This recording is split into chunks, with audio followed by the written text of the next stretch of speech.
तो हेलो दोस्तों, welcome to my channel. तो दोस्तों आज हम लोग का नया टॉपिक है कोऑर्डिनेटर। तो दोस्तों कोऑर्डिनेटर तो वैसे मैं पढ़ा ही रहा हूँ। तो दोस्तों कोऑर्डिनेटर में मैं एक एक क्वेश्चन बताते रहा हूँ दोस्तों, जो कि मेन है। तो दोस्तों आज हम लोग का मेन आ गया।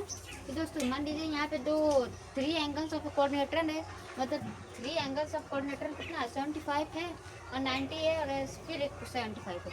और इसमें हमको निकालना क्या है, ये देखिए निकालना है इसमें हमको क्या है, फोर्थ एंगल यानी चौथा एंगल। मान लीजिए एंगल ए दे दिया है 75, एंगल बी दे दिया है हम लोगों को 90, एंगल सी दे दिया है हम लोगों को 75 और एंगल डी हमको क्या करना है, फाइंड करना है। और मान लीजिए यहाँ पे कोऑर्डिनेटर आप चाहे जैसा भी बना लीजिए। ये रहा coordinator A B C D, हो गया A B C D coordinator. इसका एंगल ने कितना दिया है 75 और एंगल बी कितना दिया है 90 और एंगल सी कितना दिया है 75। हमको निकालना क्या है, ये वाला निकालना है। तो ये वाला हमको निकालना है, क्या निकालना है, ये एंगल डी। तो एंगल डी हम लोगों को निकालना है। तो एंगल डी निकालने के लिए हम लोग क्या कर सकते हैं, तो एंगल डी निकालने के लिए आप लोगों को पहले ये पता होना चाहिए कि sum of all side of coordinator is 360, यानी कि sum of all side of coordinator is कितना होता है 360, कितना 360 होता है।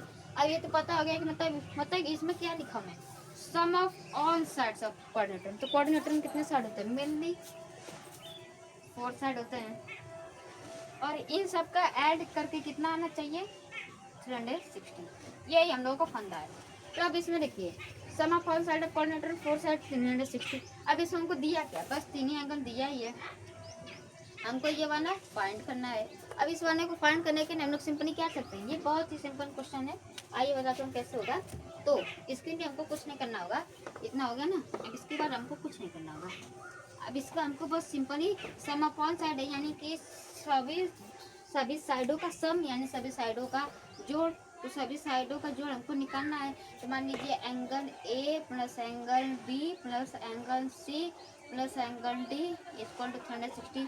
ये यहाँ पे लिख सकते हैं कि नहीं, क्यों नहीं लिख सकते, क्योंकि भैया ये देखो सम ऑफ ऑल साइड, यानी कि सम ऑफ ऑल साइड यानी 1 2 3 4 4 साइड है और इन सब का सम करके कितना आना चाहिए 360। और मैंने क्या लिख दिया, ऐसे भी तो इसको लिख सकते हैं ना, angle A plus angle B plus angle C plus angle C equal to 360। हो गया, इतना समझ में आ रहा है ना, ठीक है। अब इसके बाद हम यहाँ पे डायरेक्ट पुटिंग का value of angle A angle B angle C. तो एंगल ए की वैल्यू कितनी है 75 है, तो 75 और एंगल बी की कितनी है 90, तो 90 प्लस एंगल सी की देखिए यहाँ कितना है 75 है, तो यहाँ पे 75 और प्लस हमको एंगल डी निकालना है। एंगल डी को हम पुट कर देंगे एक्स इक्वल टू 360। अब एक्स इस साइड 360 इस साइड। अब यहाँ देखिए यहाँ पे इन सब का ऐड करेंगे, इन तीनों का ऐड करेंगे। तो 5 5 10 माइनस में 10 और 9 7 40 7 7 14 होता है, 14 1 15, 15 और 9 कितना होता है 9 5 14 यानी 240 हो गया। अब यहाँ पे अगर हम x में से मतलब 360 में से 240 अगर हम माइनस करेंगे तो कितना बचेगा 120 बचेगा।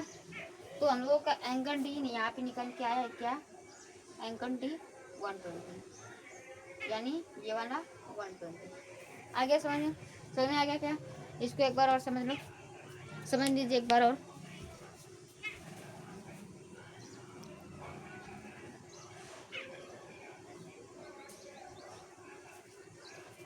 तो हो गया।